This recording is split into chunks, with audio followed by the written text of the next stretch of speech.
So good morning. We will start with day one. Day one of the class is all about. I have a small intro and find what are the things that you don't like in Unix or why people not aware about Unix, and then we'll see how to overcome those. Then we'll see how easy is Unix than Windows or any other OS. What are job opportunities in Unix? So that gives you more insight. Yeah. So let's have a what you call an icebreaker session. You can say that I don't like Unix because it is black and white. I don't like Unix because it doesn't have this feature. Whatever you think, because of this, I have not learned Unix, or because of this, people may be not interested in learning Unix. You can just highlight and tell me those points. I'm going to write here. Please go ahead. Even the guys on webinars can type it on the uh, questions forum. Why Unix is not popular? Yeah, go ahead. Point. Come on, go ahead, go ahead. Huh? Yeah, please go ahead. If you know it also, you can just go ahead and say. Why Unix is not popular?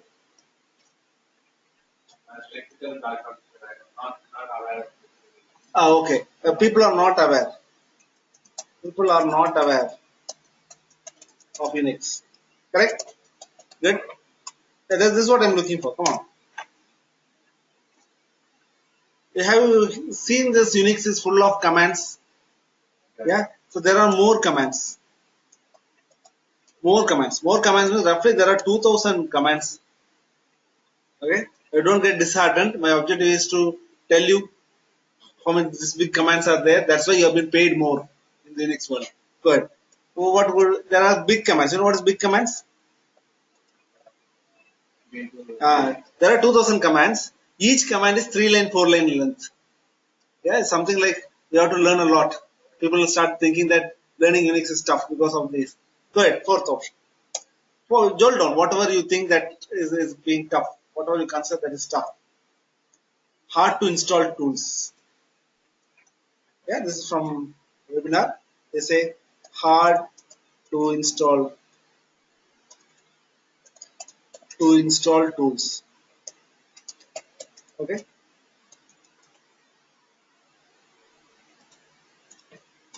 And fifth point is something like GUI. No GUI, correct? Why this? No GUI. Good. A graphical user interface.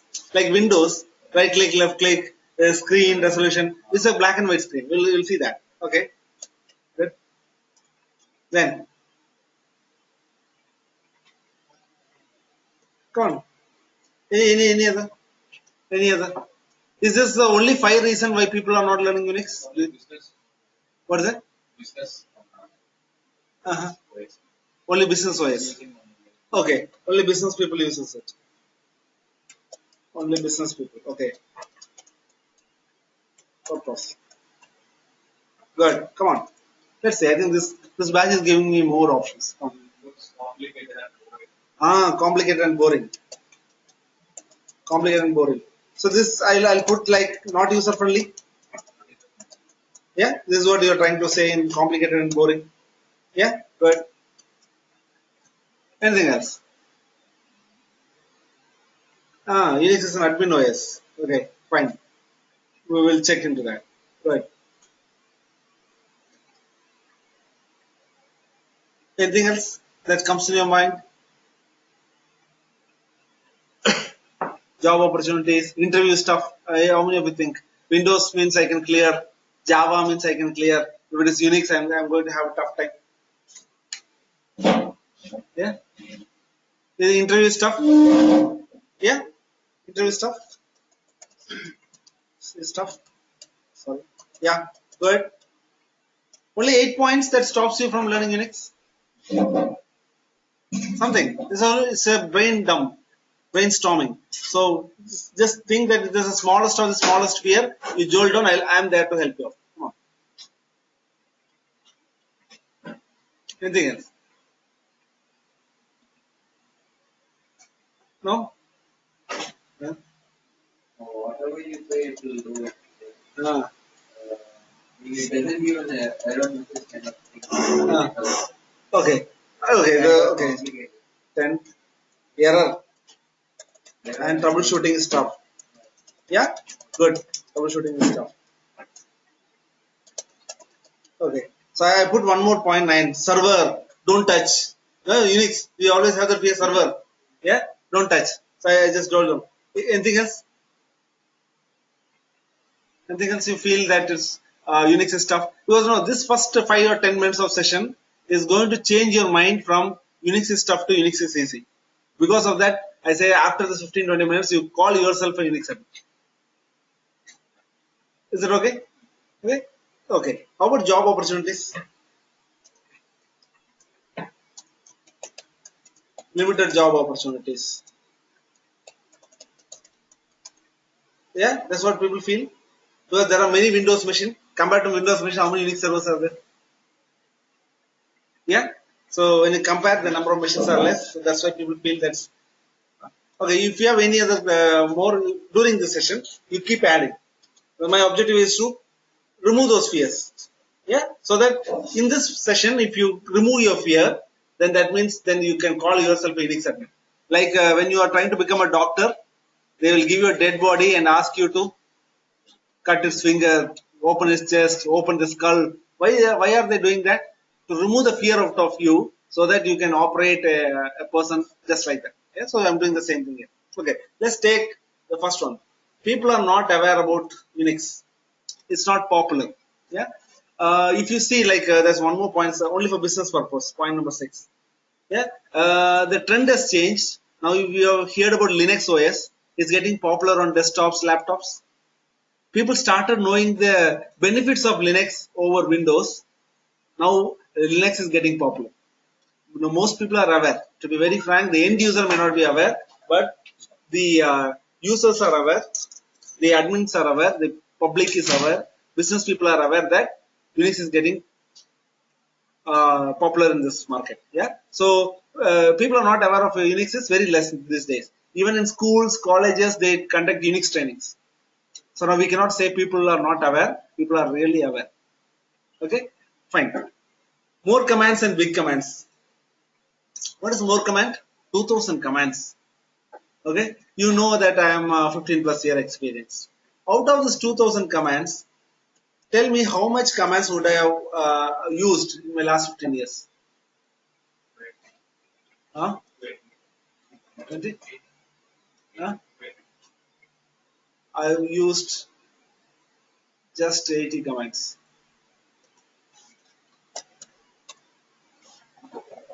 In the last 15 years, 80 commands. Because people think that we know this 15-year experience, he knows 2000 commands. But in reality, I know only 80 commands. So that's what your regular job is. The remaining 1920 commands are used only as and when required, not always. You are getting it? So, but when you see a Windows guy, what do you have to say? I know 2000 commands. So he feel that, oh, I am getting 4 lakh, Unix guy is getting 6 lakh because he knows more command. But in reality, we know only 80 commands. Don't go and tell outside. So 80 is easy. Okay. But for you guys, 80 may be easy. But for me, 80 is not easy. Okay. I make that into 20. The reason is, being an Unix admin, you are supposed to do only 4 activities. Either you make something, remove something, change something, list something. So these are the prefixes. Yeah. What is a system admin job? Tell any system admin job. Create user, remove user, change user, list user. Create a directory, remove directory, change directory, list. What? L1. So this foundation is going to be an L1 training. After a couple of days, you will become L2. When you would start dealing with LVM, file system and other stuff. So even you take creating a partition, make partition, remove partition, change partition, list partition. The admin job is only this 4 tasks. Make, remove, change list. So 4 into 20, 80. So if throughout this training you are going to learn commands like mk user, rm user, ch user, ls user. Likewise, you give command like mkvg, rmvg, chvg, lsvg. So these These four items, user, VG, LV, whatever you are going to learn in this next subsequent classes, those 20 words are going to be your 80 commands that you need to know. Is that easy? All the 15 years, what I have done or learned hard way, you are going to easily get that in next 5 days. Is that fine? Now, do you think more command is tough? Only you need to learn 20 commands? Okay, I will make it much more easier. These 20 commands are still required only for interview sake. Once you get a job, you have to run only one command. And that command is called SMIT, System Management Interface Tool. So it's unique stuff. Yeah, but don't go and tell outside. They think that 2000 commands, that's why 6 lakhs, 8 lakh, 10 lakh packages have been offered. But even after you get the job, you may be a 1 year experience, 5 year experience, 15 year experience, immaterial. You are supposed to run only SMIT, System Management Interface Tool. This is a foolproof tool through which you manage the entire server. You need to know only English. I'll show you that SMIT tool in quite some time. Using SMIT, you have to just read, go to that line, it will say add a user, remove user, go to add user, fill the form, click submit, automatically it will execute a command and get it done. Yeah. Why we say it's a foolproof? Why do we say it's foolproof? Give it to a fool, even that fool cannot make any mistake. You know the floppy disk, right? Have you seen the floppy disk? I give a floppy disk to a person who has not seen the computer for long. And if he tries to insert that floppy, it can be inserted in 8 directions. Floppy can be put in 8 directions, but only in one direction it will go inside. The reason is there's a small cut or notch at the right, one corner. Because of that, floppy will go only in the right direction. Okay, take hotels as an example. In those days, we go to hotel, open the tap, wash our hands. After washing our hands, we will not close the tap. Why? Again, your hands will get dirty. What will you do? You leave, believing the other person will come and close the tap. Correct? So that's why now if you go to a hotel which is foolproof tap, keep your hand below, water will come. Remove that hand, it will stop. That's called foolproofing. Okay? IBM have designed this tool as a foolproof mechanism so that it doesn't need an IBM AIX expert to do the job. Any idiot can do the job. You're getting it? So the fear of server should go off.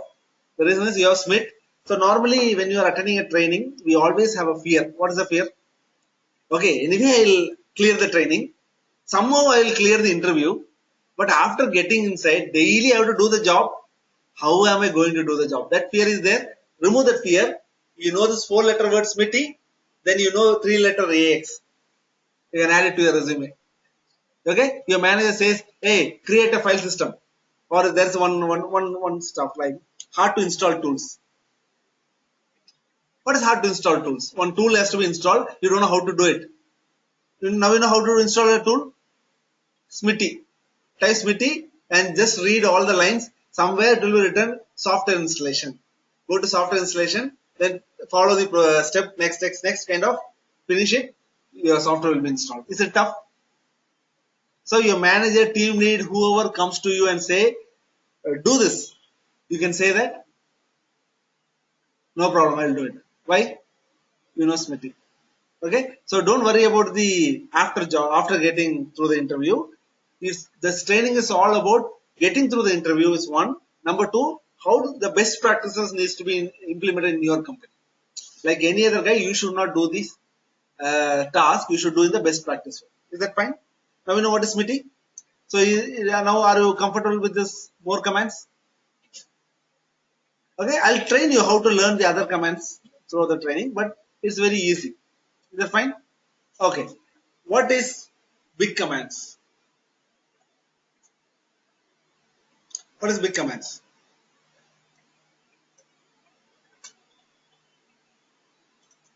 Yeah. Big commands means commands are so big. Okay. Let me give you one sample. Okay, let me give you one sample. Something like I'm going to create a user using a user add command. Just see how it is. User add -u 101 -g 501 -G trainer staff -s usr bin ASH hyphen D home some name R Mahesh. Okay, hyphen C Mahesh AX trainer. Then R Mahesh. Again, it can go on. I'm just stopping it here. So, couple of lines. Now, this is called big command. So you have to write as such big commands. Don't lose heart. Like the first thing, more commands. I'm going to remove that fear out of you. The same can be achieved using hash user add or Mahesh.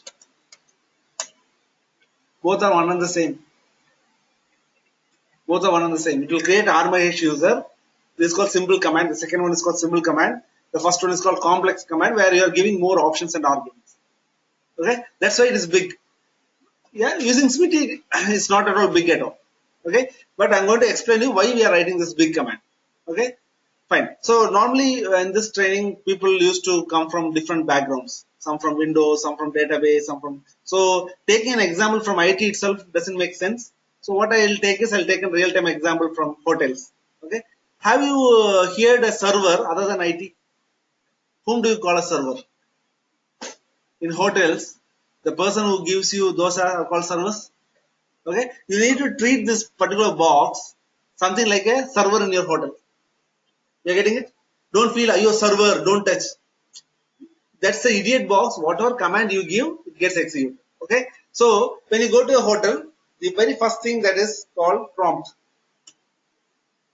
So there are two types of prompt: hash prompt and dollar prompt. So what is prompt? Prompt is a menu, correct? In nowadays, the server is giving you menu cards. In those days, when you go to hotel, you ask, "Sapda enna irukku?" So he'll tell, "Anna idli vada dosa pongal." Have you seen that ad? Blah blah blah blah. Ad. So the same way, he will give you the menu. You can choose dosa like this, right? So this is called prompt. There are two types of prompt. One is called hash prompt, and another is called dollar prompt.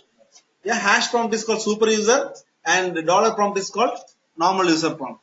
So what is the difference between super user and normal user? Just imagine that you are going to a hotel, Saravana Bhavan, and asking for Pongal. Anna Pongal Ruka. Pongal is not there. What will the server say? Apparent. The Pongal, you can get buri, masala dosa like that. Yeah. Jayalalitha is going to Saravana Bhavan. Jayalalitha. And she is asking Pongal. Pongal is not there. What will the server say? What is the difference between Jayalalitha and you? You are normal user, she is super user. You are getting it? So, super user will have access to all the 2000 commands. Normal user will have option to only 1000 commands. That's the difference. You are getting? There are total 2000 commands. That 1000 commands are given for normal user. Full 2000 commands are given access for the super user. That's the difference. Whenever you see the prompt, that's the difference about normal user and super user. So, very first thing is prompt. Okay? Dollar is normal user. So yeah, this is normal user. This is normal. This is super. Okay, is that fine? Okay. So when the prompt is given, you are supposed to give a command. Command is nothing but order, right? What's the difference between order and command? In hotel, you order Pongal. Pongal is not there. They will say Pongal is not there. Command is something like you order. Whether it is not there, it has to tell you that it's not there. Like where you call commands in military, army base. What is command? If the major says die, you have to die. Major says jump into the well, you have to jump into the well. Command is something like high end of order, where you are supposed that machine will obey. Okay, so that's an idiot. You are the master. You are going to order the machine to shut down, it will shut down. Okay, so that's why we say that's a command. Okay, okay. The first thing that comes after prompt is called command. For example, you order dosa. Okay, so what is dosa? Dosa is a command. Correct? So that's an idiot box. Just imagine that you go to the hotel and say, dosa. He goes and brings 10 masala dosa. But you want ghee dosa. Masala dosa is also dosa. That's an idiot. It goes inside and gets you masala dosa, but you want ghee dosa. You are not given the proper command. You are not told the machine the right instruction. That's what is getting you. Something like, have you heard about some Supandi stories? Supandi is a server. That guy doesn't understand if you don't give him the right instruction. You tell him water the plants. Even it might be raining, he'll catch an umbrella and water the plants. Why? He's an idiot. I'm saying you, Unix is not intelligent like Windows. Unix is an idiot. Windows is intelligent. Okay? That's why we call Intel inside, idiot outside. Who is the idiot? The Windows admins. But in this machine, idiot inside. The machine is idiot. Who is intelligent? You are intelligent. You are supposed to give the right commands. You're getting it? Okay. So you just give dosa. You may get any kind of dosa. So what you have to say? You have to give an option. In dosa, there are many options, right? Can you just list down some of the options? Come on, list down. In dosa. Masala. Come on, let me see how foodie you are. Ghee dosa. Good. Paper. So I'm going to put one hyphen in front of this. I'll just put it. Paper dosa. Come on.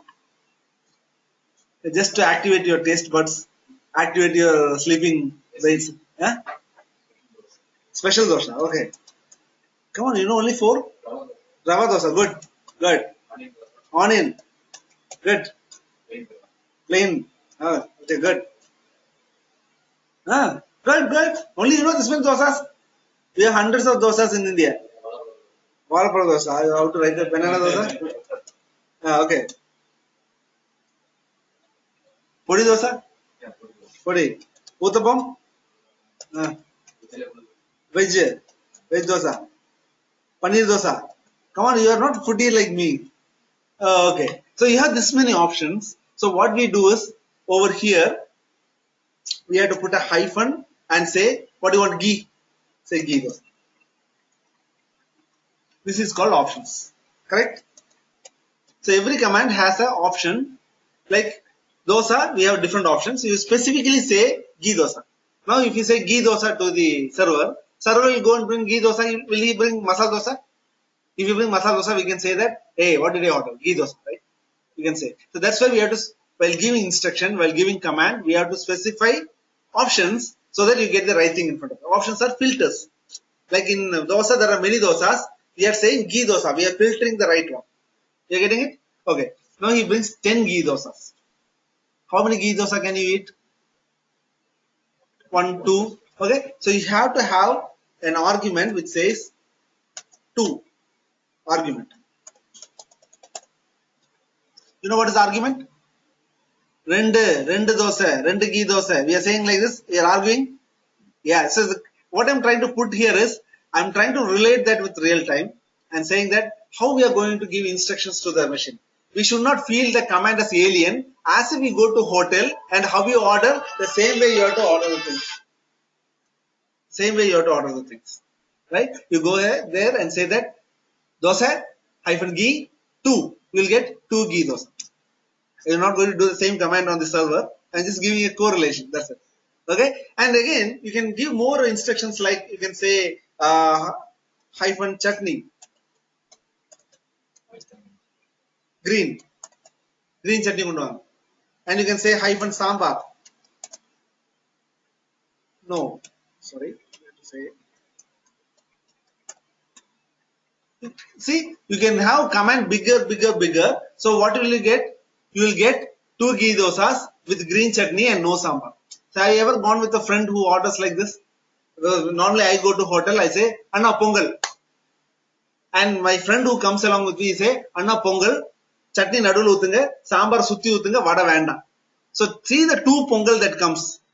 His pongal is something like sambar illama chutney nadul uthi with vada illam varum. For me, and the cook eppadi pidichirukko andha mari he will send. Yeah. So that's the difference between this command. This is cook eppadi pidichirukko andha mari kudukuradhu. Idu enakku eppadi pidichirukko andha mari kudukuradhu. So you are giving more options and more arguments. So that's why the commands are bigger. But don't worry, whenever somebody types a big command, that's also a small command as well. But when you give small command, you have to do 10 steps to get the action done.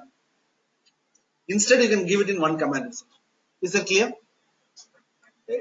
Making some sense? Yeah? Okay. And there's one more advantage. I'll just erase this. You can give the command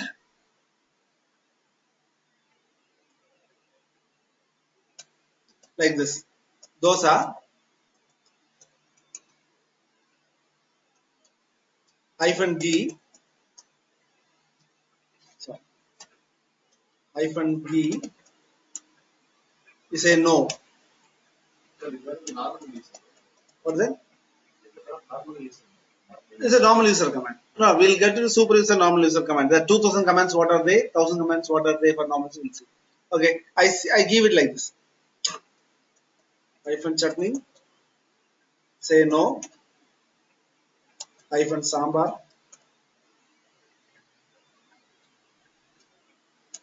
Green. What will I get?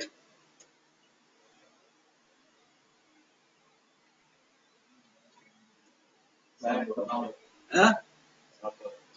You get no ghee dosa. You want ghee dosa, ghee no, which means he will not put ghee. Okay? I forgot to put one. Okay. Chutney 2, right? Okay. I'm just trying to change the figures. So options and arguments should go hand in hand. Otherwise, what will happen? You will get no ghee, 2 chutneys, which include red as well, and green sambar. Yeah, have you ever tried a green sambar? Yeah, so that's why I say whenever you can change the options and arguments, but whenever you change it, you have to take it like this. For example, if you move it like this, you will not have any problem. Sorry. Okay, what is that? Dosa. Command should be there. Tell me what I have to put sambar. Sambar. Sambar no. -chutney, or I will put -ghee.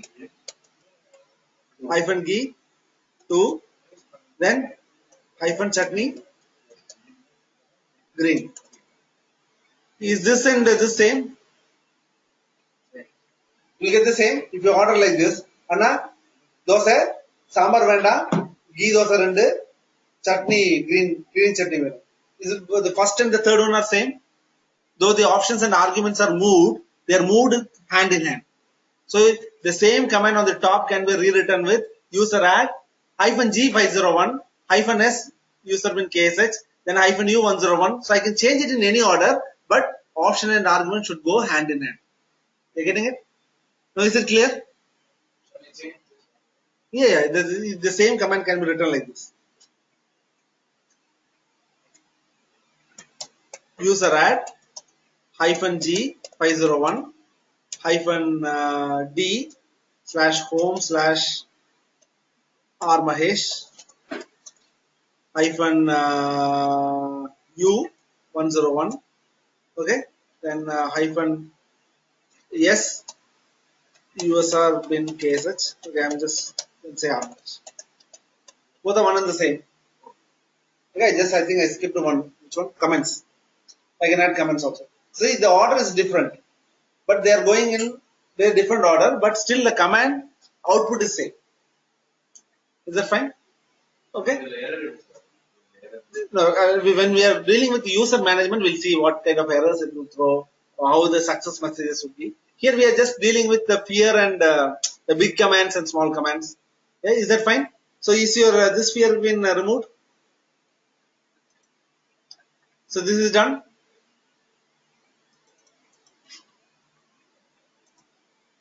This is done. Only if you say, then I'll put yellow. Big command is done. Feeling comfortable? Okay. Hard to install tools. Okay. So as I told you, there's a tool called Smitty. Using Smitty only, you have to install tools, software, packages, patches. Yeah. So we'll see in the software installation management. Yeah. I think Arun was saying something. Okay, let's see. Yeah. Okay, hard to install tools, you need not worry. Today we'll see that session. It's a very easy one. You have to say Smitty, enter, go to, yeah? What is it? Smitty is a tool. In AIX, you have to run only that tool to install the OS. Okay, so we will see that. No GUI. Unix doesn't have graphic user interface. It's a myth. You know what is myth? Myth means imagination. People think that hey, Unix is always black and white. Not really. In Linux, you can see a graphics which is far, far, far, far better than Windows. Have you played Need for Speed? Okay, on Windows. You can download the same binaries for Unix, install that on Linux, and then play the game. You will find better user experience than Windows. Because Unix processing speed, processing methodology is different. You will find better graphics on Linux than Windows. Which one? Yeah, it's free. Linux is free to download and use. Okay, but for end user, they love graphics.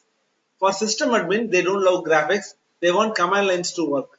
Okay, for example, in Windows, you right click. Right click when you do, some 10 options can be shown. Correct? But beyond 10, you want to do something, you cannot do it because on that menu only that's allowed. But when you are typing with commands, have you heard about Windows PowerShell? Windows PowerShell? No? Windows PowerShell is a tool that has mimicked the Unix shell. The reason is they want to come out of this 10 options and use hundreds of options that's available with UIs. So Unix administrator will always love black and white screen, not the GUI. Yeah, doesn't mean Unix doesn't have GUI. Unix has a very beautiful GUI. Even AIX have GUI. We don't use it. X Windows, X Shell. We have a lot of tools that can give you graphical output. But we don't like it. System admin doesn't like it. And whenever applications install, application also have graphics that can be accessed via application. I've seen the banking softwares, your ICICIbank.com. Is there not graphics? Who is supplying that graphics? Unix server only. Doesn't mean no GUI. It's a myth. Unix doesn't have GUI. Unix have a beautiful GUI than Windows. Yeah? Okay. Only for business purpose. Usually it was used only for business purpose. Nowadays, you check with many of the laptops, they love to have Linux on it. Now, personal computing also have started using Unix or Linux based OS. The reason is they feel that is more secure than Windows. How much virus attack have you heard in Unix? How many virus attack have you heard in Windows? Every day you hear some attack on Windows. So people started moving from business purpose to user standard purpose as well. So now it's no more business purpose wise. It's also general purpose wise. Okay. Complicated and boring. Initially, that's why I say for most of you guys, you will ask me, give me some practice sessions. I want to do hands-on. No, don't tell me the concepts. Give me the command line. I want to run the command and see it is working. I'm telling you, when you run the command, it will give you an output. Write the command, hit enter. The next second, an output will come. But the purpose is not solved. What you have to do is you have to think, when you type this command, what are the step 1, step 2, step 3 the system is doing. Only when you understand that concept, then your commands will execute perfectly. Otherwise, you will see only errors or you will only see the output. You are getting it? So our objective is to learn the concepts, not to do an action. You are getting it? Doing an action can be a 5 minutes training. LVM can be trained in 5 minutes. Why are we taking 1.5 hours? To get you inside the hard disk, get you much inside the hard disk like tracks, sectors, creating partitions, creating LVs, creating file system. Why are we going step by step? So that when you just type one command CRFS, you will visualize what are the things happening in a very slow sequence. Okay. So this is the one area I accept. Complicated and boring, not user friendly. So I'm going to add one more point here. Yes, Unix is not user friendly. Unix is admin friendly. Why is it admin friendly? Okay, is there any job opening in IBM, HP or any company? We want users. Is there a user engineer? Is there a role called user engineer? Yeah. So what is a support user? Is there something like that? There's something like support administrator. So you want job, you have to learn Unix so that there are openings for admins, not for end users. Even people say that I am Windows administrator. But if I just take away the mouse, they are gone. Correct? No. What no? I'm using without mouse and keyboard. Without mouse and keyboard. No. Uh, Without mouse. without mouse, how? Okay. How you do it? All of us there. Which one? They used to say, you want to be a system administrator, you want only two things: Control Alt Delete and mouse. Please don't take it otherwise. Normally, as a Unix trainer's objective, there's something called objective while training. Objective of the Unix administrator or Unix trainer is whether you learn Unix or not, I don't worry, but you have to hate Windows. Okay, so this is not. I'm saying just like that. Most of the or 99% of the Windows solution is restart. Yeah, how many times have you fixed an issue by restart Windows? Let me try restarting Windows. Have that thought came to you? Yeah, because you're a Windows administrator, Windows user rather. I'll put it. You're a Windows user. You want to always restart and get it fixed. Just check with the Unix guy. He says, "Okay, restart panni parunga. It will work." If you ever hear such word from a Unix guy, he's not a Unix administrator. Restarting is the toughest job in Unix. You know why? What is the uptime for Windows? How many days a Windows can run non-stop? Are you aware about that? Every 90 days you have to restart Windows. Have you ever seen 10-year non-stop Unix running? When you see the uptime of Unix, 10 years, machine has not switched off. How many engineers would have changed? How many engineers would have come and modified the system? If you restart, a system will come up not like the previous one. So restarting is the toughest job in Unix. So everything can be fixed online. That's why we call Unix is admin friendly OS. And if you know Unix, you can handle any OS. Why? Unix is built on C program. I would say Windows have mimicked Unix, modified something and created a graphic. That's it. But whatever, after learning Unix, you can even manage Windows. You getting it? Okay. So I buy this. It's not user friendly, but you have to buy this. Unix is admin friendly. You got it? Yeah, any doubts? Okay. Interview is tough. This is a very big myth. So what do you expect in an interview? Interview should be so easy. Hey, what's your name? What is your experience? Okay, this is the offer letter. Does it happen in Windows world as well? No.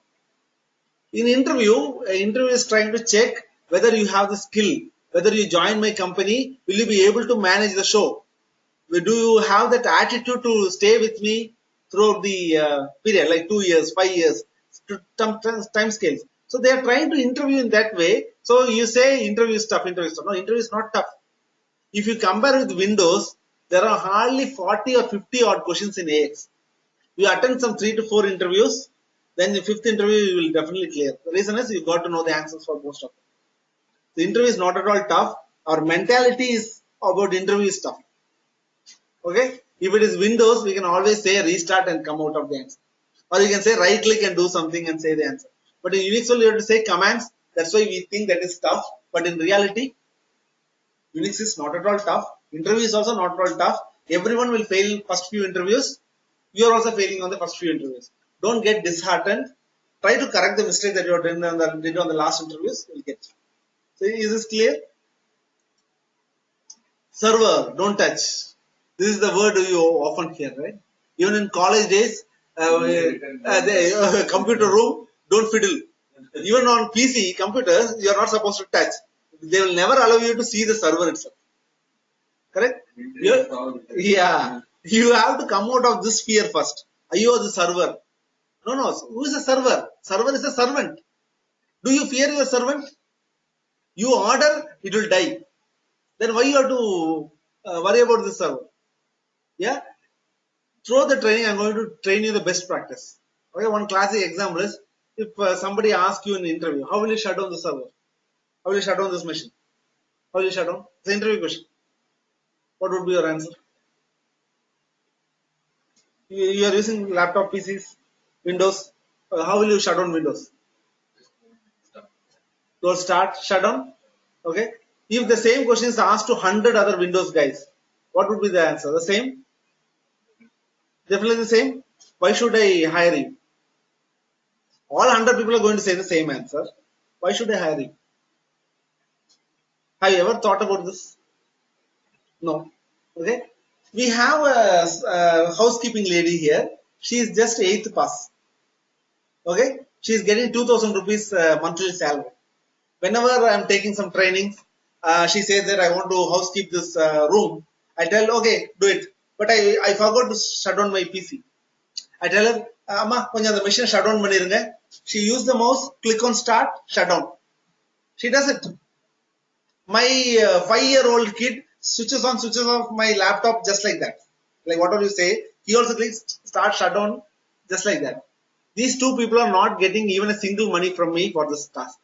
What is your expectation in salary every month? 10,000 rupees. Why should I hire you?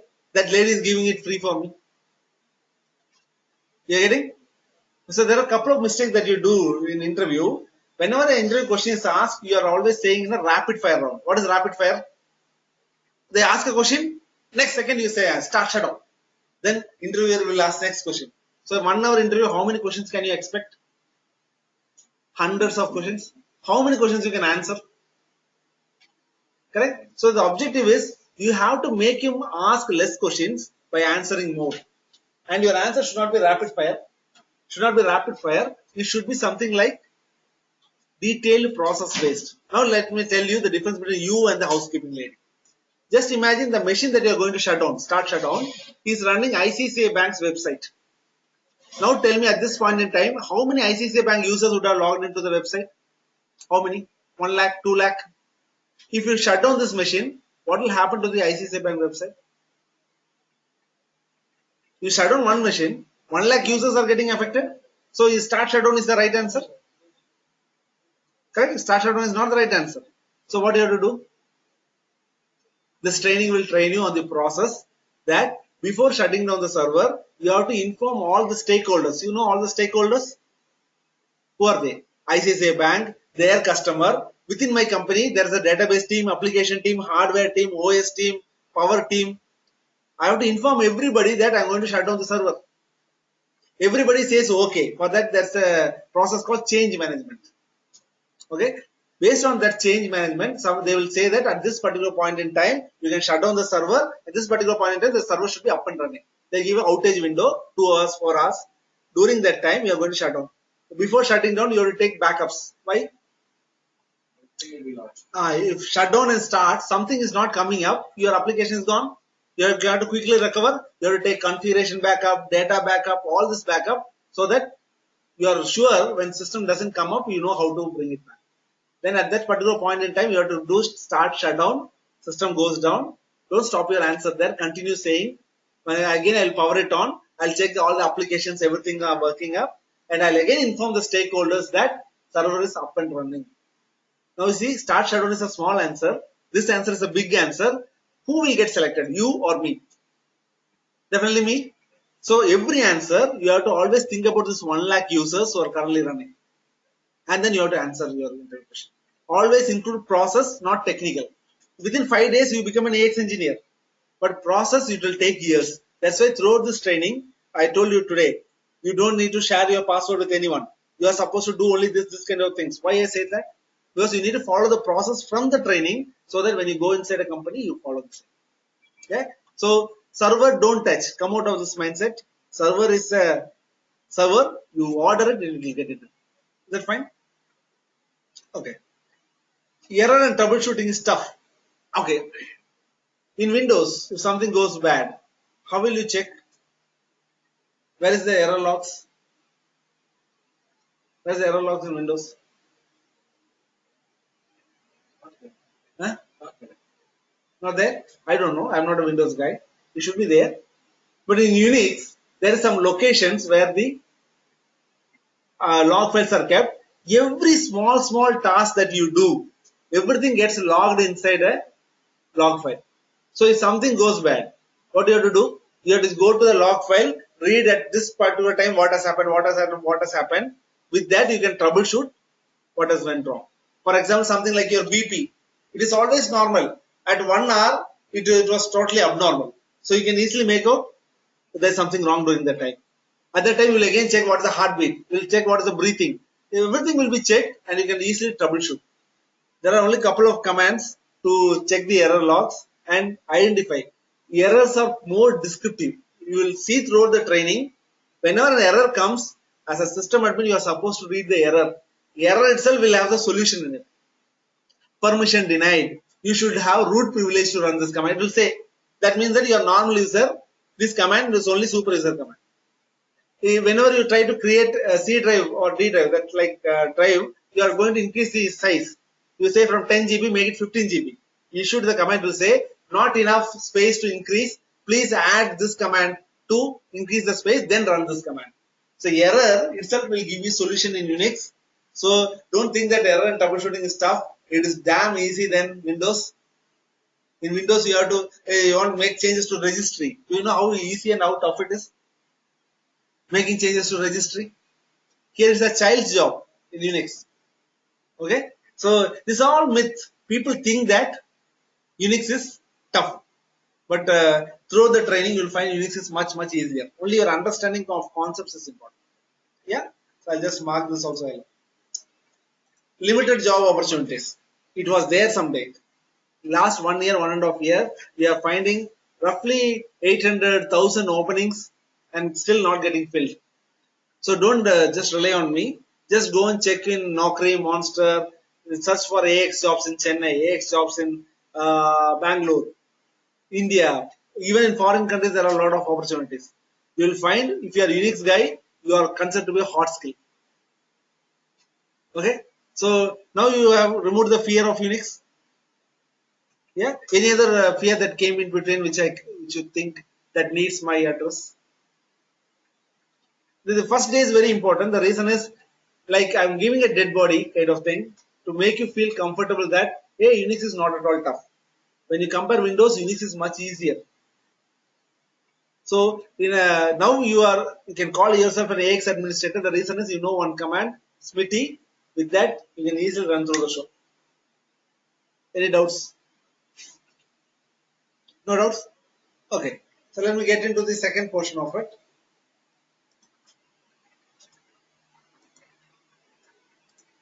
Okay. So here it comes a file directory.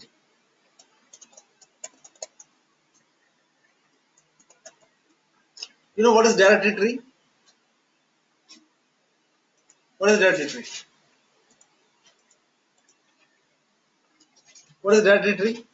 In Windows, you have C Windows, C Windows System 32. You have some folder structure. Yeah, have you used Windows? Where is your My Documents? Where is your downloads? So you know where the path is, right?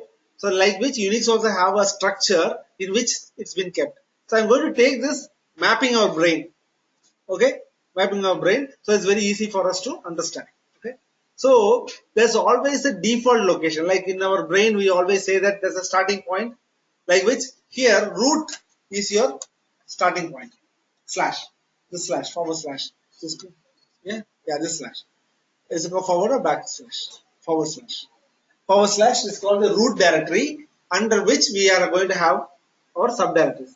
Okay, you know these computers and servers are discovered or invented by whom?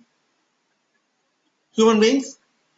So, like God created human beings like him, we create servers like us.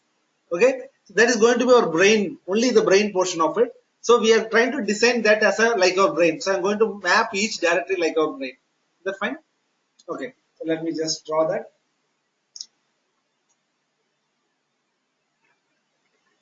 Okay, just imagine a new baby is born.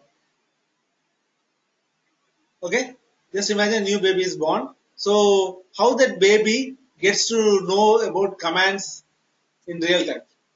Okay, okay. If somebody asks you a question, what is OS installation? What is OS installation? Don't say OS installation, installing OS. Yeah. What is OS installation? Yeah. That's the toughest question, right? There are some electrical guys inside. If they ask you what is this theorem, that theorem, they will be able to answer. what is current, what is voltage, they stumble. Correct? If somebody asks you what is current, what is voltage, you're gone. The same way, we have installed n number of operating systems so far. But what is OS installation? You don't have an answer. Okay? So I'll tell you what it is. When a new baby is born, it's like buying a new laptop from a store without any OS. Okay?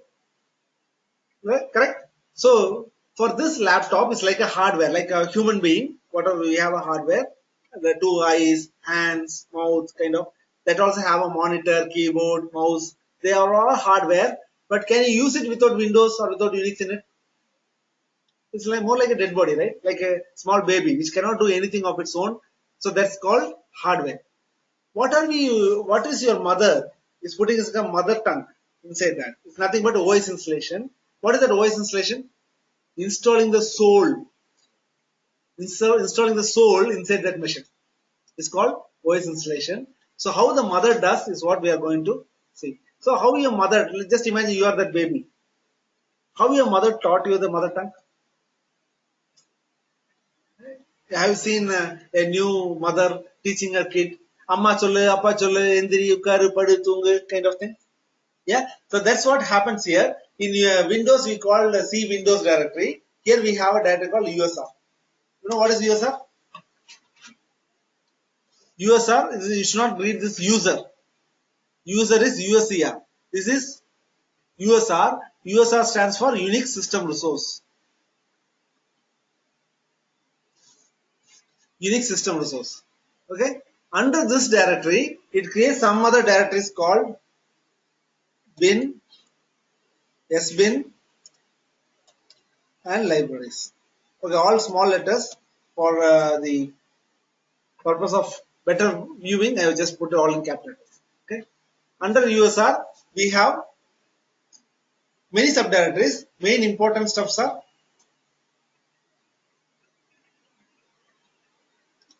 these three directories. Okay. Fine. Okay. So, what is USR bin? Binaries. What is binaries? What is binaries? Yeah, binaries means commands. Correct? So your mom teaches you some commands like Indri, Ukkaru, Padu, Tungu are some of the mother tongue that your mother teaches. Okay? What is a command? Command means Indri means you just stand up. Ukkaru means you just sit down. So this is called commands. So there are two types of commands as I told you. Bin, normal user commands. There are 1000 commands inside the USR bin. Under USR bin, there are super user commands. So your mother teaches you both, right? Your mother teaches you Indri, Ukkaru, Padu, Tungu, everything she tells. She also trains you saying that don't touch the current, don't touch hot water, don't touch fire. But your father can do it. Your father can switch on, your father can touch fire, your father can touch hot water. Why? He is super user. You're getting it? So your mom teaches you basic commands and your mom teaches you super user commands. Who can use what command, who cannot use what commands. Okay? What is library? What is library? What is the use of library? No, what I'm trying to do is just map it to your brain and then we'll compare to the system. So it's concept wise, you'll get some clarity. Yeah? What is the use of library? So for one example, Amma is saying that Sapdu. What is Sapdu? Take a plate, put rice, put sambar, you have to mesh it, put it on your mouth, chew it, swallow it. Sapdu is one command, but there are 10 steps to do it. Does your mother says every time, take plate, put rice, put sambar. She says only Sapdu. But library is there which says all the 10 steps. One classic example is, in C program you run scanf, printf. You remember this command? Yeah. You know scanf is 100 lines of command to receive input. Printf is another 100 lines of command to throw output. Yeah. But every time instead of writing scanf, printf, can you write 100 lines of code? So that's why we use this library. Or that hash include You remember this? What is this? This is the header file or a library which has those 100 lines of code. So whenever you type scanf, will be converted into 100 lines of code. Sapudu, 10 steps. Tungu, 5 steps. So that all comes from stdio.h library. Now you know what is the use of library? I'm trying to map. So your brain is able to understand what is operating system. When your mother installs mother tongue, is nothing but you are installing OS onto a hardware. You're getting it? So where is it getting installed? Under USR bin, USR SBin, USR lib. In Windows, C Windows System 32. You know all these folders? Yeah, C Windows DLL. I think it's a DLL, dynamic link libraries. So these are the main thing. What's the operating system installed? You install all the files from CD to this directory. USR bin, USR SBin, and USR libraries. Is that clear? Are you able to compare with your brain? Okay.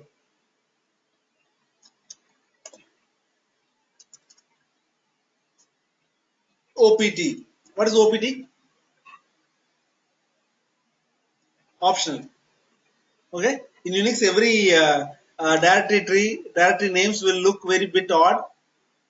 Okay. Okay. What is optional? Optional is something like C program files in Windows. What is C program files in Windows? In addition to Windows, you install MS Office, you install many other softwares. These softwares are getting installed in OPT. Something like this kid is 3 years old now. It knows Tamil. Now I am going to put that in a school. Do we put in Tamil medium? Where do we put? English medium.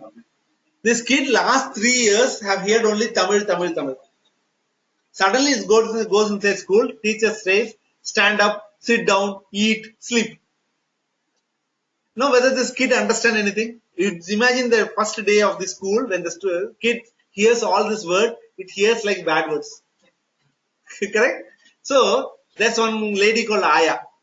That lady will come to that kid and say, Kanna, stand up means endri, sit down means ukaru, eat means sapdu, sleep means tungu. Now it can compare with its mother tongue, and it will, whenever I say sleep, it will compare to mother tongue and will do it. So program files are applications. That application will get converted into your OS language, and OS will convert that into binaries.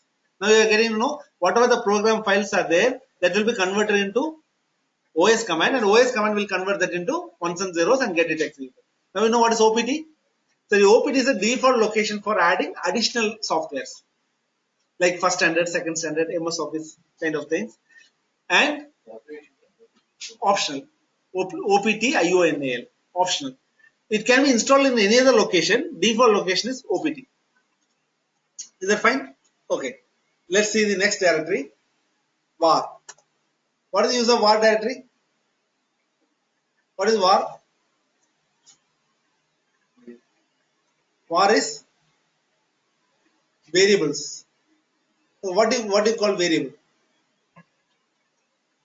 What is variable? That keeps changing is variable. Okay, what is the use of VAR directory here?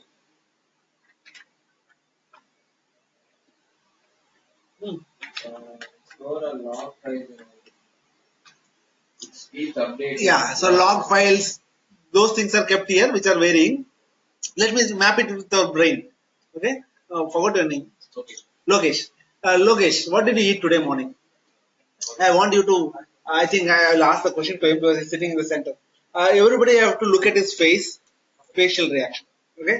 Shafiq, right? Yeah. Shafiq, what did you eat today morning? Huh? Nothing.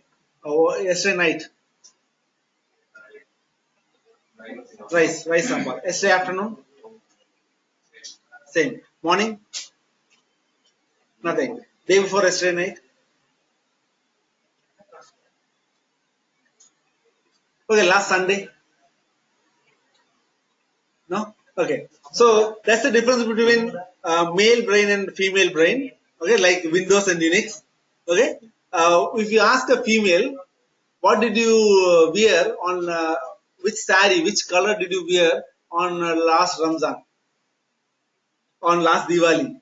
She will able to say red color sari with green border, with this necklace and all this. Her log files are very strong. Okay. For male, that log files are very weak. But when I ask you to notice his face while asking this question, for initial few things like today morning, yesterday night, yesterday afternoon, he was able to get it quick because it's very much fresh in his brain. But when I asked about day before yesterday, if you watch his eyes, he was looking somewhere on the top over here, but nothing is written on the top. On his brain, there's some log files on his brain where he's looking for is there something registered? If nothing is registered, then I'm thinking, with whom did I eat? Where did I eat? Trying to get some information, collate a meaning and create an answer. Oh, chapatis, something like that. You're getting it?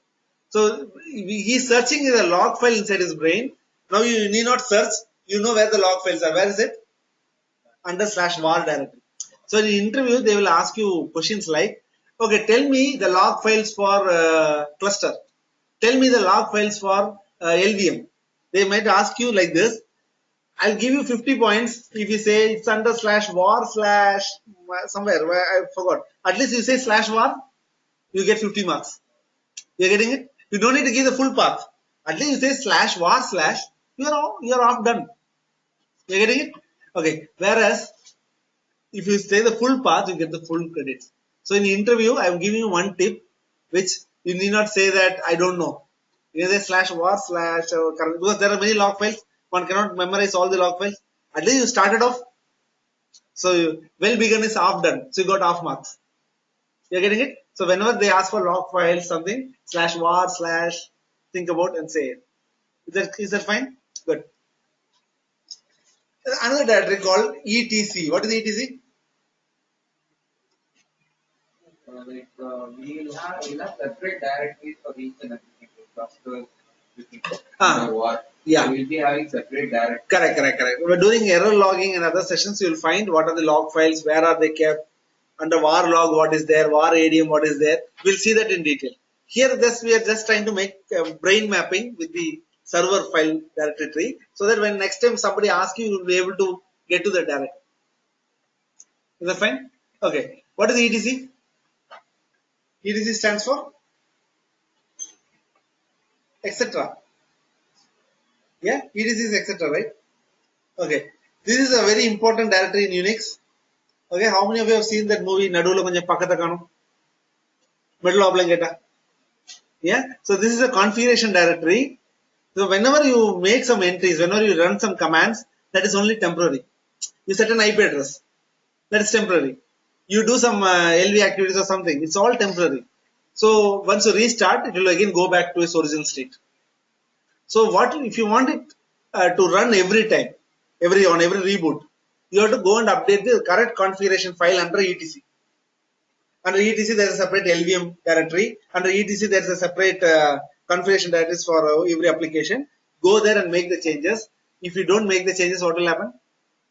Restart, it will go. That's why in Unix, restart is the toughest job.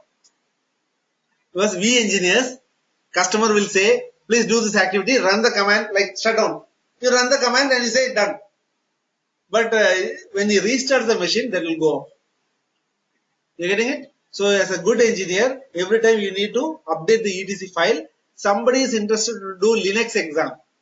Linux exam is a practical exam. There will be 20 questions. All the 20 questions will have etc file to be updated.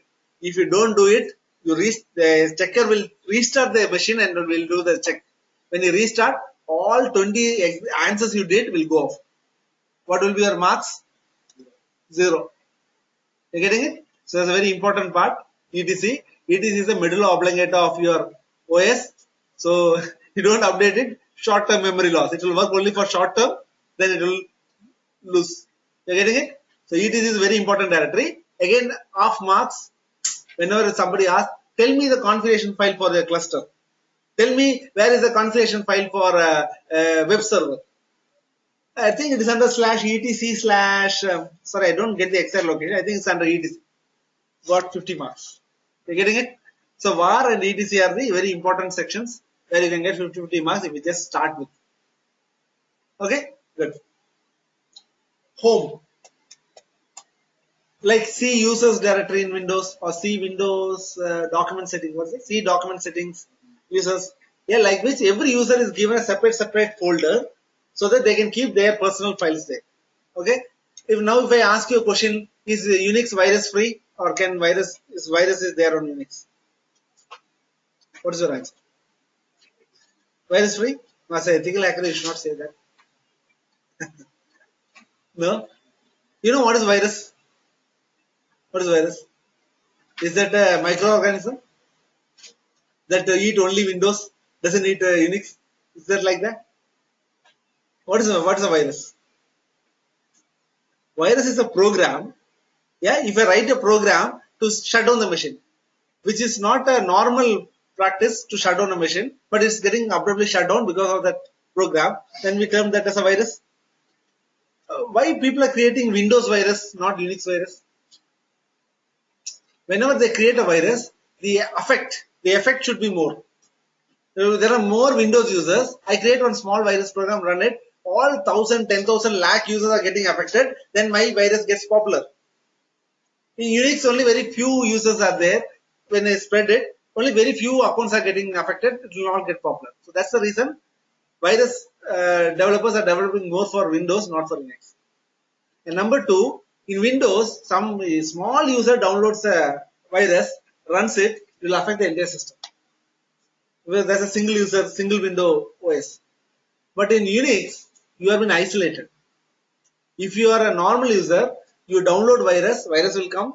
You run the virus will get executed. But only those files which this user is owning up will get affected, not other users. So it is contained. So that container is home.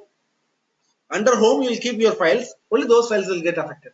But imagine super user, root, is downloading this virus. What will happen? The whole system will get affected. So, being an Unix administrator or Unix trainer, I'm going to tell you the fact, Unix also will get affected.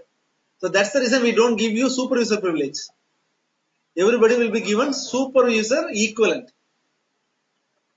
Okay, not full privilege. The reason is we don't know whether you will download virus or not. If it gets downloaded, everybody will get affected. So we give only role-based access control. You are a backup administrator, only for backup commands I give you the rights. You are a user administrator, only user management commands I give you rights. That's how we work with Unix, so that only the virus is self-contained. It's contained within the specific user and his files. So where are his files? Under /home/Shafiq/home/Logesh. Like that we contain them. Is that fine? Okay. What is Dev directory?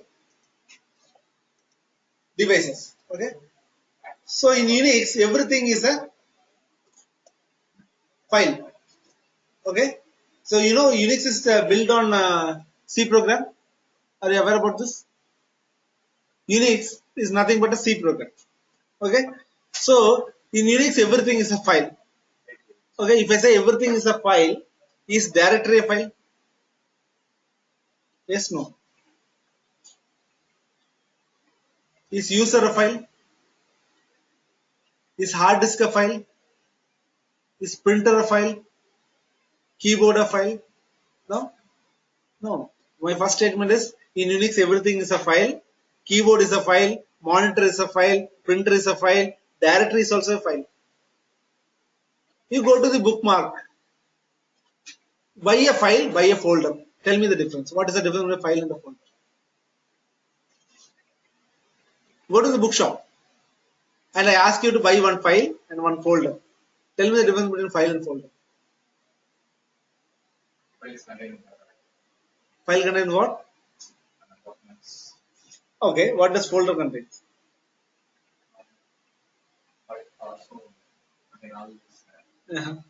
In bookshop, you ask for a file. Same bookshop you go and buy for a folder. Will you get the same thing or different thing? File will have a one group. Okay. Okay, it's something like file contains data. Folder contains files and subfolders. So a folder is something like we are categorizing the file types. For example, this is science, this is chemistry, this is maths. We want to categorize them, then we call them folders. And inside maths we have algebra, some other theorems. They are again called subfolders. Inside algebra we may have some So plus minus and all this stuff. Plus minus are your data.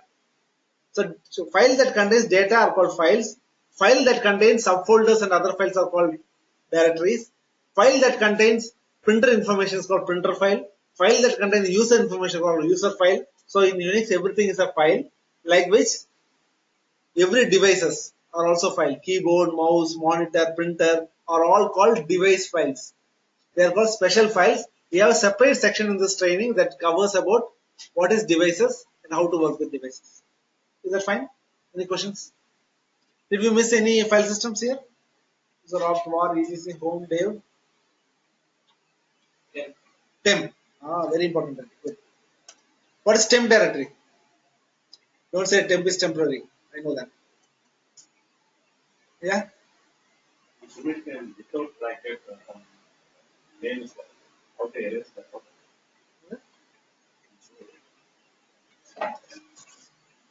Okay. No, that's part of. Okay, erase. Yes. I'll come to that. Okay. What is temp? What is the use of temp? Rather, I'll ask you, what is the use of temp? Why do we need temp? Windows, you have Windows temp directory. How many of you have downloaded movies from internet? Everyone. How many of you have cursed BSNL, Airtel, your connection for 99% and then fails at 1%? Happened to you? How many of you have cursed your laptop PC for slow, 4 GB RAM, but dual core CPU but still slow? The reason is temp. Okay, let me ask you one question. Have you downloaded a movie? For example, download a movie called Kumki. Kumki is 4 GB. File is in Singapore. You have to download to your laptop. Do you think 4 GB file will come as 4 GB from Singapore to your machine? Or will it come in small packets? Have you learned networking? OSI layer? So everything is cut into 1500 byte, 1500 byte packet, and then it comes in 1500 bytes. Some packets come, in between few packets get lost, again it will be reset. So packet comes in random order, and finally everything is put inside temp, reordered, and finally copied to D movies folder. Okay, so your D movies can have sufficient space. If temp doesn't have sufficient space, your download is slow, buffering will be slow, and while reordering, you don't have space, it will fail at 99%. Okay, if you want more speed, rather than increasing RAM, you can increase the temp space. You getting it? Now you know the use of temp. So temp is also, every data is important. Temp is also an important directory. Any other data that I missed? Is it mapped directly to your brain? One example is for your temp directory on your brain. Whenever I'm saying you some stuff, right? I'm explaining you all this. You are always storing it on your temp. Whenever you feel that hey, this is important, then you store it on your memory. Otherwise, you will discard that temp. Correct? It's temporary storage. Whatever I'm saying, you are listening. You are trying to match what is important. If you feel that is not important, you discard. Now I say that, hey, don't worry about temp. You discard. Only for understanding. What you do? Kept it in temp, you discard it. I say, no, temp is very important. It's an interview question. What do you do? Move it from temp to your memory, right? So, yeah? Like dosa chapat. Now you're hungry. So, yeah? So you got this? The area data that I missed. You got something called VOQ. Uh-huh. VOQ. What is it? VOQ. VOQ. What is it? What did I explain that? Okay. Arun is saying about sys lib64 and all this stuff. There's nothing. There's some C Windows system folder. Like this Unix also will have some system files. You know what is system files? The files that are used only for some OS related stuff. Like device manager and all this stuff are called system files. Lib64 is nothing but same libraries, but 64-bit libraries. You know 32-bit, 64-bit? Your OS may. So the lib can be lib64 and other stuff. Okay. So I only put 3 important directories under the USR. There are n number of other directories and other files, but this is very basic. Since we are starting up, we learn only the basic. what does a brain contain and what are the main things inside it. When you get more inside as a brain surgeon, then I will say what is cortex, what is medulla oblongata, what is spinal cord. We will get into details later. Yeah. So any questions, doubt? Or did I miss any other directory? Now, have you learned Unix like your brain? Have you started feeling the easiness of working on the machine? You have not touched the machine yet, but I'm telling you how easy it is to learn a Unix. When you make that as your brain, tomorrow when I am speaking to you, you need not have a server in front of you. Execute it on your brain. If that is right, your system also will do the same.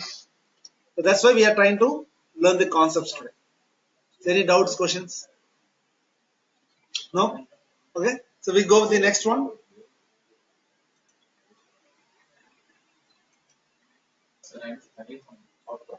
Yeah, I'll share you all this. Even this is getting recorded. I will share you this. But that's why otherwise I will be always on the board. As I want to be very much close to the mic. Yeah? Good.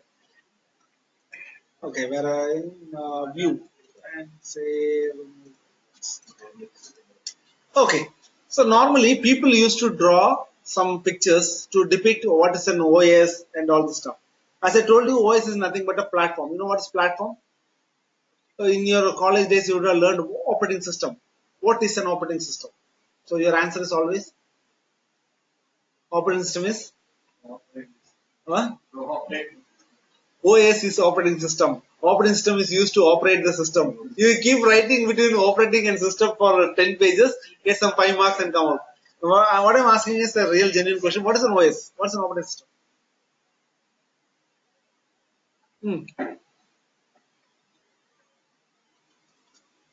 Okay. I'll put an example like,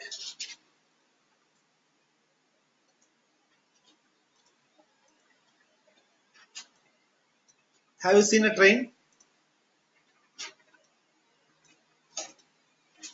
Yeah. So train is your hardware. And this is your engine. This is AC. This is S1 and this is general. Okay, just imagine. So this is a train, all different coaches. Okay. Have you heard platform in railway station? What is the platform? Have you gone to Central Railway Station? How many platforms are there? 11 platforms are there. You want to go to Kanyakumari, which platform will you go? 5 or 6. How do you know that? On 5th platform that train to Kanyakumari is there? Yeah. So platform is an interface for the passenger to board the right train. Okay. And platform is a place where you go to the 5th platform. There are different coaches, engine, AC, S1, S2, S3 and general. Based on your ticket, you have to board the right train. Okay. So this is the platform.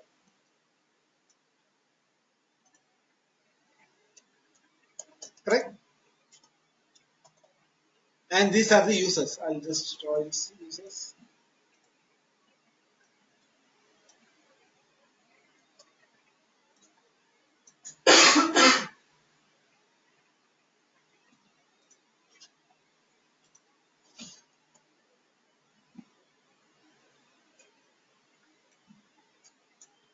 I'll just give some colors.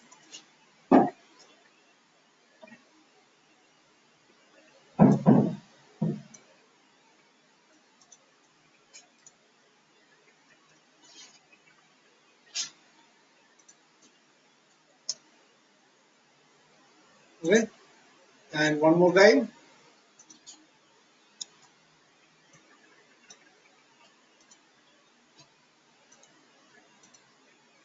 So you know these are different kind of users. This guy is an engine driver. Where can he board? Engine driver. So he came to the platform number 4.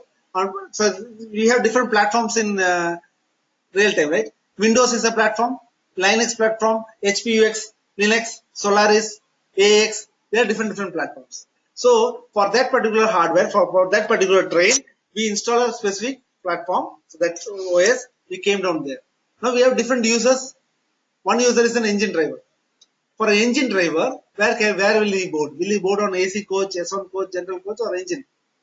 So platform will also give him a entry point to log into the engine. And the blue ones are the AC coach passengers who have an AC ticket. So where will they board? Will they board on engine? They cannot board. Can they board on AC? They can board on S1. They can board on general S1. Yeah. Okay. These green ones are the S1 coach. Can they board on engine and AC? But they can board on S1 and general. The red ones are the general compartments. Only general. They cannot board on others. So like which we are categorizing users and they can board only on those. This black one is a TT, ticket checker. You can board anywhere. Super user. You're getting it? So to these users, this platform gives entry points where he can get in, where he can. That's called access regulations. You're getting it? So you know what is the platform now? If you say OS is just a converter, high level language to low level, then that means you are a basic administrator. Beyond that, it also not only converting high level to low level, it also give access regulations. Let's see how that has been done. But now you know an idea what the Windows is doing. Whenever you log in with the username password, you get some desktop. You log in with another username password, you get another desktop. The reason is the access regulation. Yeah. Okay. The last time we missed one proc. Well, I'll come to that. Okay. So these are the few things that OS does. Let's see how the OS gets this done. Okay. Normally we will draw hardware. You know what is hardware? Hardware is your full motherboard. Okay. Centrally we have the hardware. On top of this we have the operating system. So this is going to be our operating system.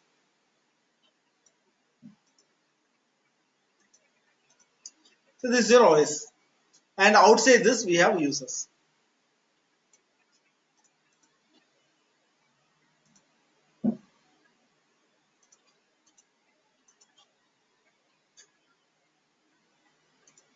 These are users. You getting it? So users are outside. Users will communicate with the operating system and OS will get it done. So I draw OS somewhat bigger. The reason is there are many things inside this. We'll see one after the other. So that your understanding about operating system will get much broader. Don't think that OS is just converting a high level user language into hardware understandable binary. Okay, let's see what are. So very close proximity to the hardware, we have a guy called kernel. You know who is a kernel? In army, have you heard about kernel? Who is a kernel? The person who takes the ultimate decision. Anybody can run a command, but kernel will decide whether this user is supposed to run this command or not. So you know who is kernel? Access privilege, everything has been decided by him. Okay. On top of this, we have commands.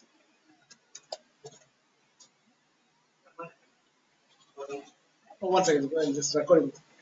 Okay, commands. You know there are different commands, right? Make directory, remove directory, change, make user. All the commands are kept inside this particular area. Okay, so these are called the commands. Outside to this, we have shells. You know what is shell? You know what is shell? Any idea what is shell?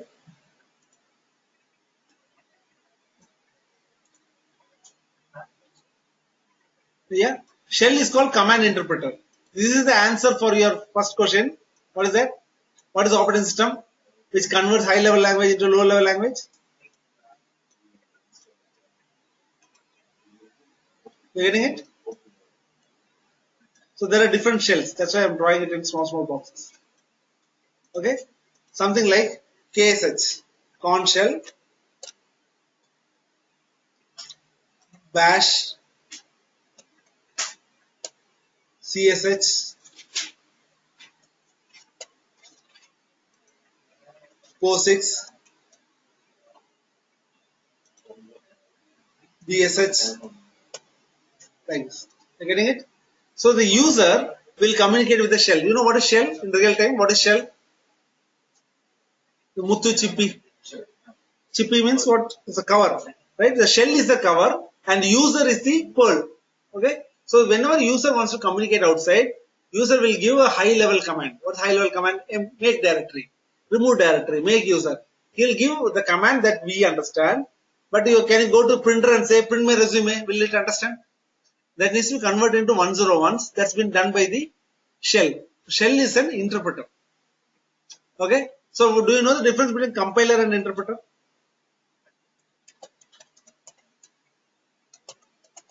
Yeah, in your college days you would have learned it. What is compiler? What is interpreter?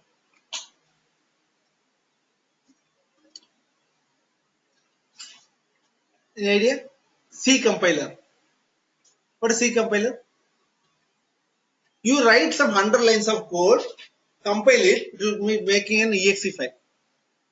Compiling means all the codes are run at once and compile as an exe. So exe is like a chip. Give inputs, output will come on the other side. That's called compile program. Compile means so the runtime it is fast. So only provide input, output will come on the other side. Interpreter means line by line execution. Have you run what you call it in C program? You have control R, control C, something like that, right? When you say control R, it will run line by line. So it will execute first line, second line, third line. That's why you are getting a prompt on Unix where you are typing commands. ls, enter, mkdir, enter. So it's an interpreter. For every command you type, that gets converted into binary and then it gets executed. Okay. So we have different kinds of shell. For C programmer, we'll use C shell. AIX administrator will use KSH. AIX programmer will use bash. So there are different shells which converts one language into another language by using some techniques. Yeah. So in Unix they will ask you, in the interview they will ask you what is shell. So what is shell? Shell is a command line interpreter which converts high level language into low level language, which means user language into binaries. Don't stop there. Each shell has some features. Okay, there are three main features. One is called command line history, command line autocomplete, command line edit. So these are some of the important features which you have to tell in interviews. Okay, what is command line history? I type a command and for that command you are getting a history. Is there any putty available?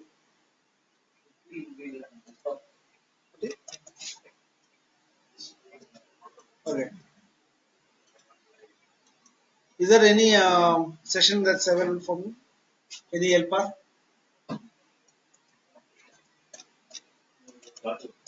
Raju helper is free.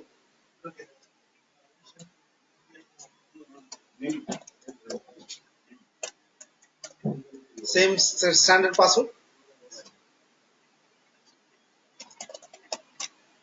Which one? Nim helper is running free. Oh, somebody is using it. Shall I use Raju helper? Raju? No, please come out of Raju helper. No, I'm still getting Raju helper or Nim helper? Raju is still showing me. Okay, good. Okay, you see history command here? Yeah. So if I am on a specific shell, I can use arrow keys and get those shell. But default has been disabled at the moment. The reason is I don't want you to use this feature and you will stop memorizing the command. So that I have disabled it. Command line history means you can type the history command and get all the old commands that you have typed. Roughly you have 652 commands typed. Let's say history. You get hundreds of commands. Getting it? You have a number of options to do it. It's called command history. Okay. What is command line autocomplete? Bash is installed? Okay. What is command line autocomplete? Just by typing MKU, type tab. Now it's not working because bash is not installed. it will automatically say MK user. This will automatically get completed. You getting it? Autocomplete means I type only few words and then hit tab, command will get auto completed. This is called autocomplete feature. What is a command line edit? I am typing a command.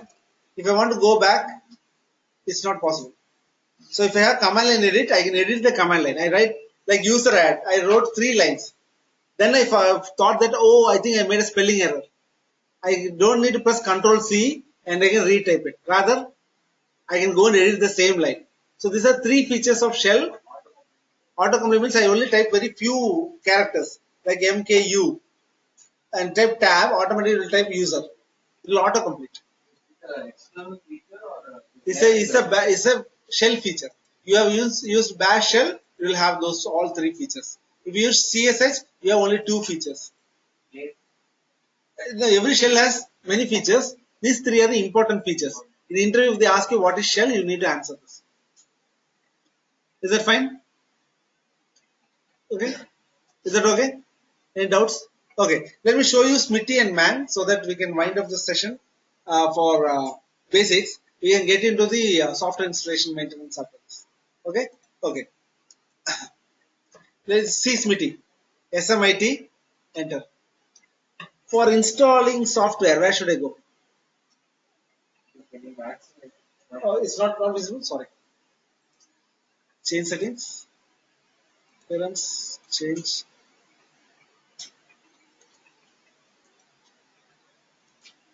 Is that fine now? Yeah. Okay, fine. Okay, if I want to add some users, where will I go? Let me see whether you know English. Where should I go? You know how did I come here? Just type Smitty. SMIT. The screen will come. Menu. I want to add some users. Where should I go? Take some time, no problem. Wait it. I want to add some users.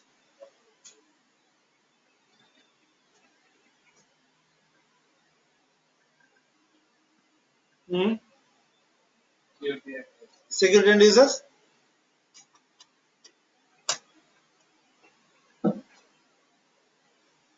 To add some users. Where should I go? Users.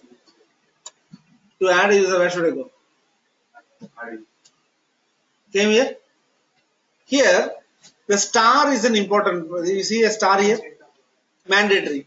Remaining all are not mandatory. Okay? And here you have to type. It's like filling a menu. Correct?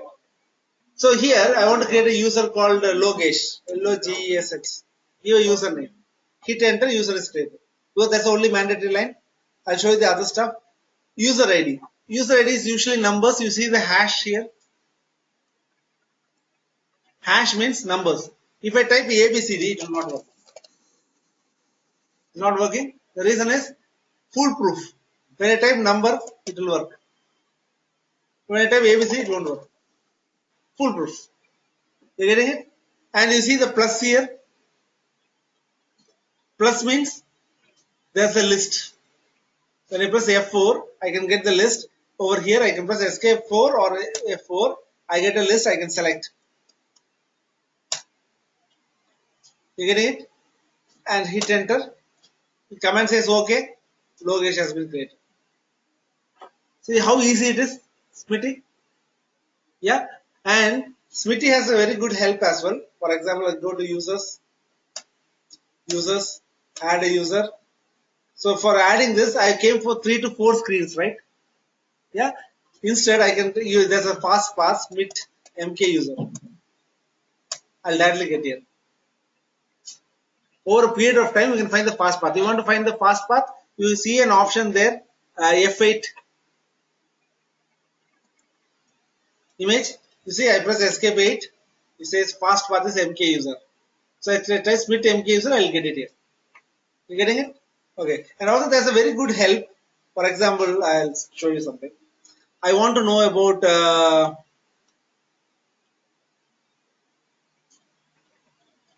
number of passwords before reuse. I don't know what it is. There's a help there, F1. I press escape 1. It will tell you a small help about that particular line. Okay, so you need not look for Google. You need not look for help from a senior.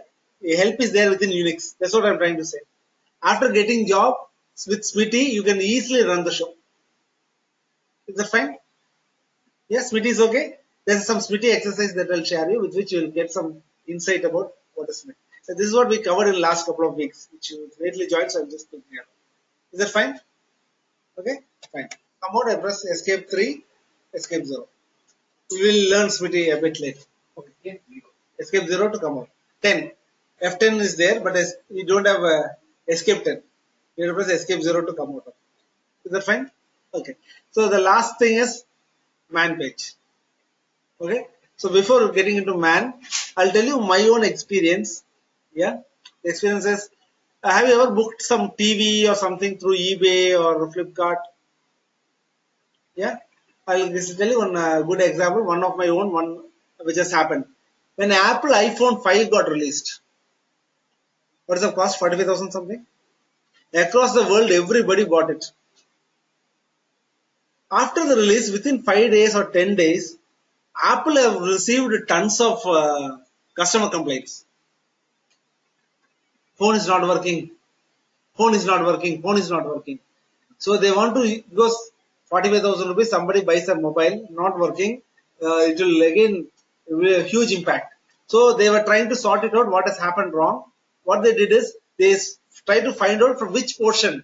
They want to find which, for India or China, which area the phones that plant has made something wrong. They found most of them are from India. Out of 10,000 calls came, 9,000 calls are from India. So something has gone wrong in India. So they want to troubleshoot. So what they did is, they called up some customers in India and they asked, okay, tell me what has happened. And how did you check what is the problem? They say, my touch screen is not working. Touch screen is not working. How come 9,000 people touch screen is not working? So they asked, okay, what did you do once you received this phone? You know, iPhone 5, they have shown you banging it on wall, hitting it with hammer, touch screen will not go off. That's how they have designed. But they say 9,000 people say that touch phone is not working. So when they asked, they told, iPhone came, I opened the iPhone, plugged it for 12 hours, I started browsing, it is not working.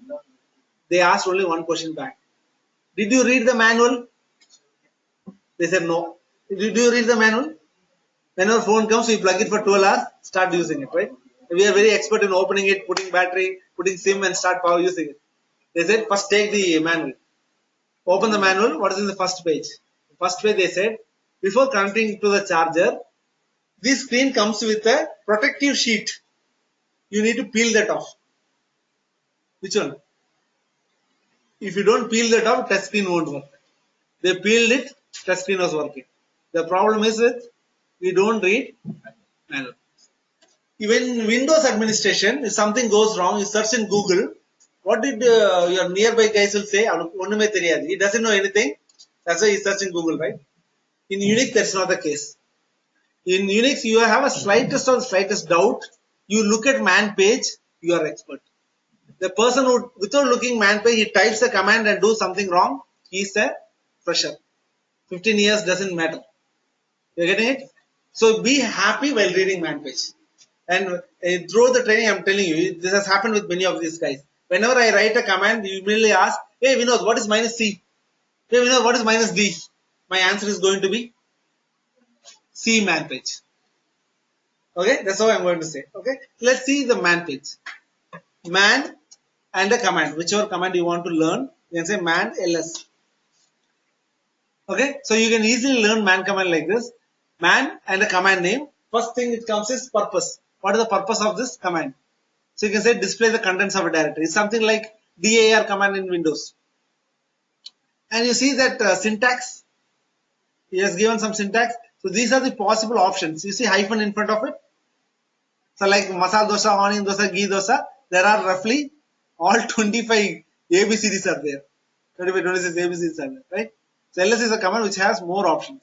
Okay. So you see how many pages are there? 1, 2, 3, 4, 5, 6, 7, 8, 9, 10, 11, 12, 13, 14, 15, 16, 17, 18, 19, 20, 21, 22, 23, Will you read all these 23 pages?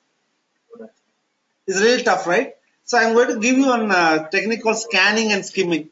Whenever I'm typing some command, for example, ls-i, you don't know what is -i. So you should not type the command. What do you have to do? Type man ls, okay? And you have to see -i is listed here.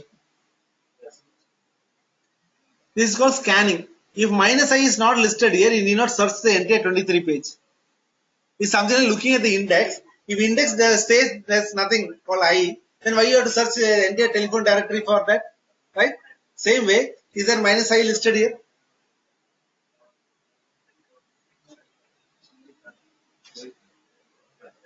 Is there? So you are confident that -i is there. Now scanning is done. Skimming. Skimming means going to a specific area and reading only those content. Okay. So I want to search only -i. There's an option called search. See the screen, the bottom left, the standard input is written here.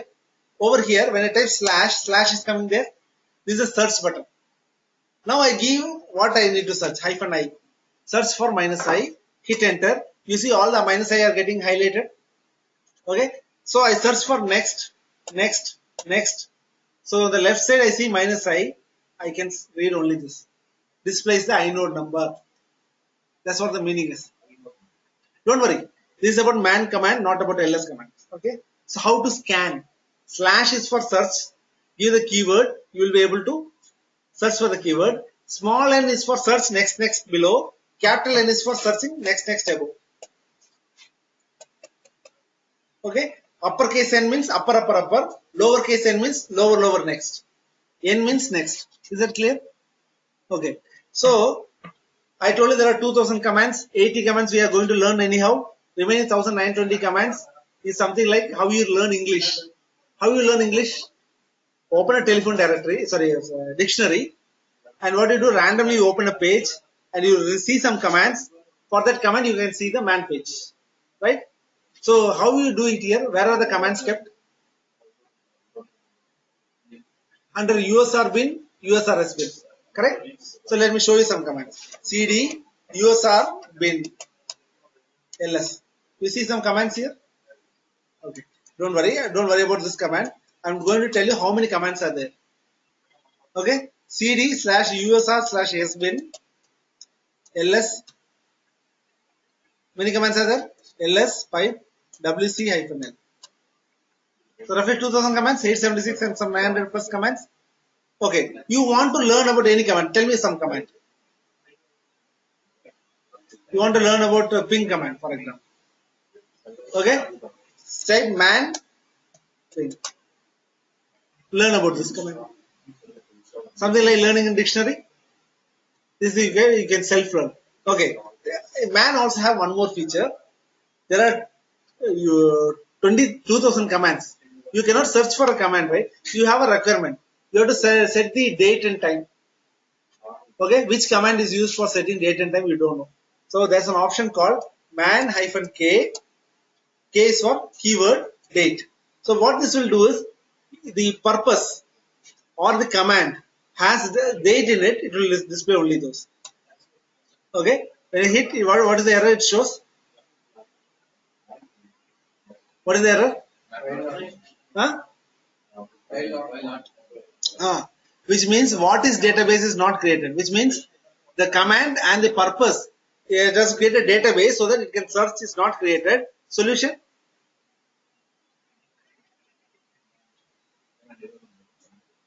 See, read there. I told you, somebody told in Unix error and troubleshooting stuff. You got an error. It says, what is the error says? What is database is not created. Create using command. Catman-w. This is what they ask you to run. Run this. Now it is creating a what is database with command on the left and purpose on the right. Now you search for man-k some script. It will search this database and get you an output. Okay, give it some time because we have 2000 commands. It is creating the database. Now you see how Unix gives error and a solution.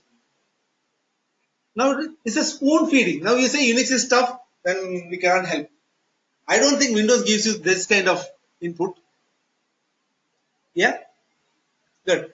It has come now. Now I am running the same command, man -k date. Same command, whatever I typed here. Same command. Now we'll get an output because this has created a database. You see here? Every line, you check every line, there will be date in it. Correct? Is there a date in this line? Is there a date in this line? Which take any day, any line that will have date. See, date is there. Now it has filtered like SQL query. It filtered and showed you. From here you can take up the date command and you can go to the specific date man page and you can learn. Okay. So I want to set host name. Man-k host name. Now it will show you some commands which has host name in it. Just by looking at this, there are only 5 or 6 commands where I can look for hostname command and I can use this. For example, you want to learn about get hostname, man get hostname.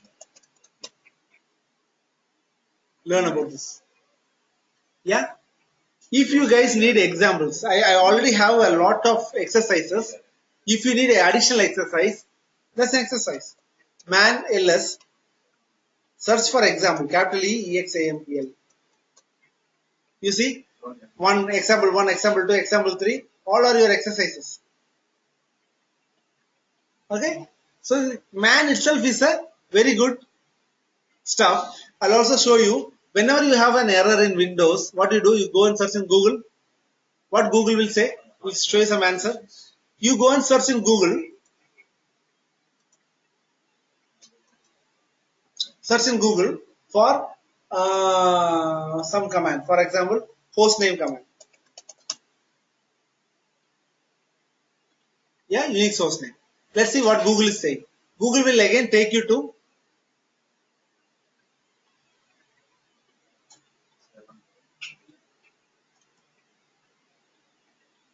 hostname, the same page.